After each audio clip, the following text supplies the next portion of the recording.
G'day YouTube, it's Jamie. I'm back with another quick and easy tutorial. Today I'm going to be making the sky look absolutely awesome compared to flat and dull like this, and it doesn't take long at all. So I've got a few nice easy tricks. It's really good if you want to get more definition in the sky, or you've got a blown out sky, which means it's completely white and you want some detail back, or if you've got a sunset and it's looked awesome and then you took the photo and it's come out sort of like this, which is sort of like bland and flat and not as colourful and awesome as when you were there. We can fix that pretty easily. So I've got I'll just start it again. I've got the history tab open for you guys, so anything I do, so like that, will come up in the history so you can follow along, see what I'm doing. Okay, first of all I want to go down to lens corrections. I want to put on both of these. It's found my camera automatically, which is awesome. That's what you want. Basically it just helps with the distortion a little bit. That's the detail, that's why that wasn't working. There we go, you can see there. So I'll leave that on. Camera calibration, Adobe Standard, don't like you. I like Camera Faithful. It's just a subtle change, but I love it. Alrighty, we want to go, seeing as it's the sun, actually it's the sunrise, I've been lying to you guys. Sunrise, I want to make it a little bit warmer. About there. And add a little bit of magenta. Not too much. Might be a bit much. No, that's not too bad. +4 to the magenta, and the next trick is to just whip down the highlights.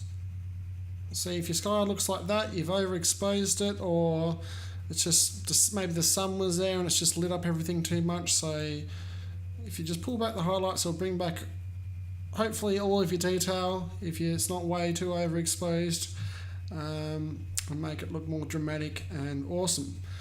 Next we want to do the shadows. My foreground here is ugly. I probably could have got it out of the shot, so I should have taken an extra 10 steps forward and taken it out of the shot completely, but I didn't. So now I have to sort of take people's eyes away from it. I don't want anyone looking at that, so I'll pull down the shadows. There we go. You got heaps of emphasis on the jetty now, and all you can see is the jetty and the sky and the reflection. You don't want to be looking at all that shit. So we'll fix that, and now I'm going to press Alt, grab the whites. You want to slide this to the right until it starts getting blown out like that. Just before it starts, and hold Alt again and drag it along.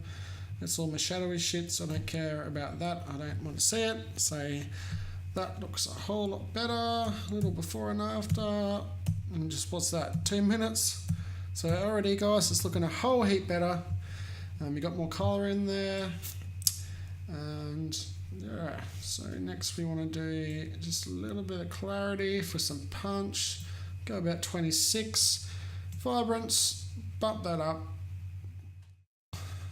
Love the vibrance. It just makes the colours a bit more sort of gives it a fluorescent pop. And I just pull the saturation down just a fraction, so they've still got a pop in the colours, but they're not as like that. Just looks terrible. So you just want to find your happy medium. You can have really desaturated, or you can put it up or leave it as is, but I like to desaturate mine a bit. That's just my style, completely up to you guys. Alright, tone curve, because I do this in every photo. This is the little Instagram way that everyone does, so you just basically want to make a little S curve. That's called crushing the blacks. I'm sure you've heard of it before, and the highlights. Alrighty, just might lift the blacks a little bit more. That's too much. About there, so it's not too much on the. There we go. That does make a big difference in the end. Alrighty. Actually, guys, I don't like that. I just said I do it in every photo, and I'm not going to do it in this photo because it looks terrible.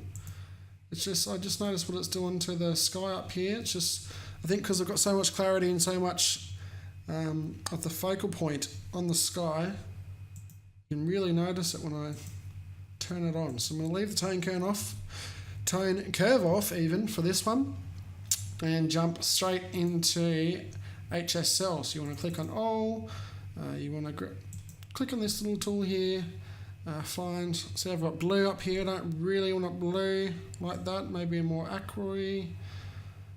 Okay, what do we got? Or maybe a more dark.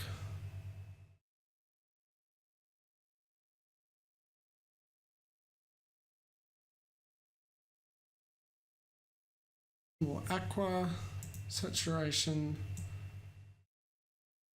right down like that. So it gets rid of that darker blue you'll see here. See how it's all dark blue? I don't really, sort of clashes with the red, so I'll just desaturate it like that.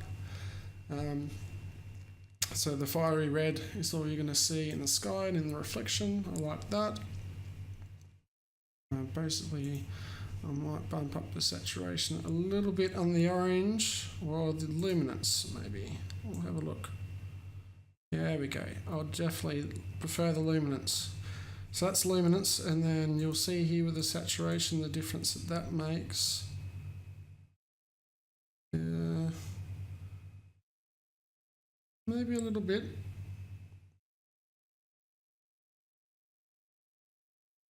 Put it up about there. I'm happy with 30.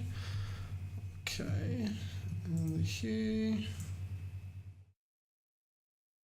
A little lighter, you can make it a more fiery.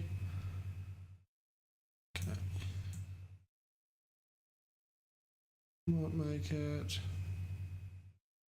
all personal preference, 100%. I'm just showing you how it's done, really. Or the simplest way that I've found. Okay, so the last things we want to do is the gradient filter. So we'll grab it like that. Pull down the highlights once more. Punch the clarity up just a bit, just to make the sky extra moody. Saturation's fine, we won't want to touch that. Contrast. So you can go super hardcore contrast like that, but I don't want to punch it too much so it looks too HDR like. I'll keep it like that. And the shadows. So I like how the sky's slightly darker than the water reflection. I think it's a bit more realistic. Okay. So that's that one, and now I want to go a radial filter. Just here, in the center of the image. And of course I'm going to have to invert that. Oh no, sorry. I'm going to leave it like that and pull it down. Make this a bit bigger. So it puts a little bit of a vignette on there.